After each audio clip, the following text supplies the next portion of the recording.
dommage que cette histoire soit cachée et que personne n'en entende parler. Qu'est-ce qu'on peut faire pour que cette histoire soit divulguée?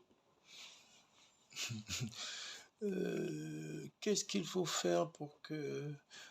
Moi, je vais vous poser une question, en fait. Enfin, la question qui me vient, la pensée qui me vient, vous voulez en faire quoi? Qu'est-ce que ça vous fait que l'autre qui vous méprise connaisse votre histoire? Vous voyez? C'est comme ça qu'il faut poser la question. Qu'est-ce que ça fait au noir que l'arabe, que le blanc connaisse son histoire? Puisqu'il la connaît déjà. C'est-à-dire, ceux qui ont structuré l'idéologie négrophobe sont au courant. Hein? Mais ils manipulent les autres. Ils manipulent les autres. Donc, moi, pour les Noirs, aujourd'hui, il n'est pas utile forcément de clamer aux autres qui nous traitent ça et là de tous les propos oiseux qui nous sommes. Non. Il s'agit pour les Noirs de connaître leur propre histoire d'abord. Le Noir doit connaître sa propre histoire. J'en ai connu, vous êtes venu aujourd'hui, je poser 2-3 questions parce qu'on est là. Mais combien de Noirs s'intéressent à leur propre histoire? C'est là le problème. C'est pour cela que je conseille, je dis à tous les Noirs, tous ceux qui ont pris la voie de la connaissance de leur propre histoire, de vulgariser, de diffuser, de divulguer davantage cette connaissance. Parce qu'il est important, imaginez que tous les Noirs soient au courant de leur histoire. Ils ne s'inquiéteraient plus qu'on les méprise. On a insulté les Chinois tout le temps, hein, mais les Chinois n'ont jamais réagi, n'ont jamais fait de marche parce qu'ils veulent qu'ils soient valorisés. Les Chinois ont continué à travailler. Aujourd'hui, les gens respectent les Chinois. Donc pour les Noirs, il est urgent, il est important de prendre conscience, de connaître leur propre histoire.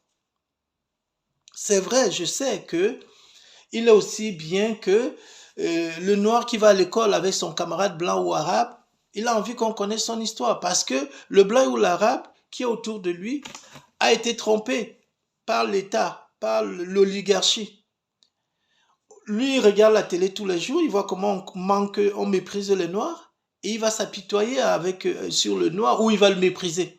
C'est vrai que de la manière que je considère l'autre, c'est de cette manière que je vais me comporter à son égard. L'idée que je me fais d'autrui me conditionne dans mon attitude et mon comportement à son égard.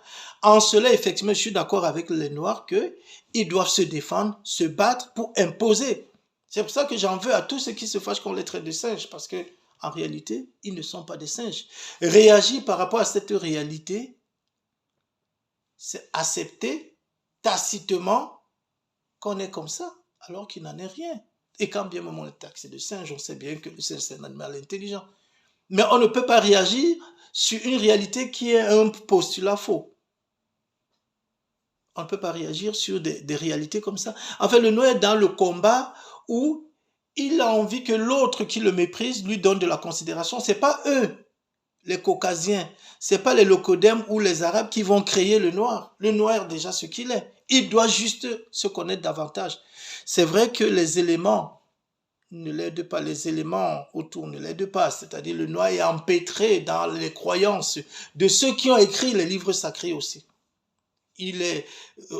Écoutez ce que le pape a dit, il veut changer la Bible parce que le Noir est avant tout considéré comme un esclave dans la Bible. Aujourd'hui, on méprise le Noir, on le taxe d'esclave, mais personne ne condamne l'esclavagiste. Incroyable quand même. Le Noir est porteur de la réalité d'esclave, mais personne ne dit, mais qui a pu l'esclavagiser? Pourtant, les Blancs étaient esclavagisés. 10 siècles d'esclavage de Blancs par les Blancs. Personne n'en parle. Mais on continue d'alimenter une réalité sur le Noir pour le ternir. Mais c'est à qui? C'est au peuple noir de prendre conscience. Et ce qui est appréciable aujourd'hui, c'est que les Noirs ont pris conscience. Les Noirs ont pris conscience de la réalité. Et eux aussi, ils savent que les Noirs ont pris conscience. C'est pour ça qu'ils font des bouchées doubles. Ils ont accéléré. C'est devenu même, c'est plus qu'une considération du noir, c'est devenu des stratégies géopolitiques.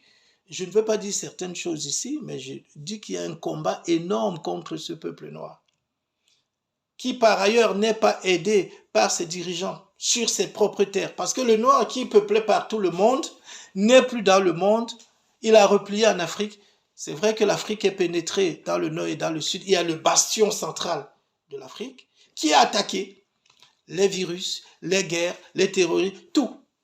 Les vaccins. Oups, les vaccins. J'aurais pas dû le dire, hein. Mais, que faire? Le noir a pris conscience. Aujourd'hui, on combat les leaders noirs, ceux qui s'opposent. Omotunde vient de mourir, empoisonné. Vous savez pourquoi? Donc, faites la recherche, armez-vous de connaissances. Moi, je vous dis, c'est extrêmement important de connaître sa propre histoire. Ce n'est pas le chasseur qui va écrire votre histoire.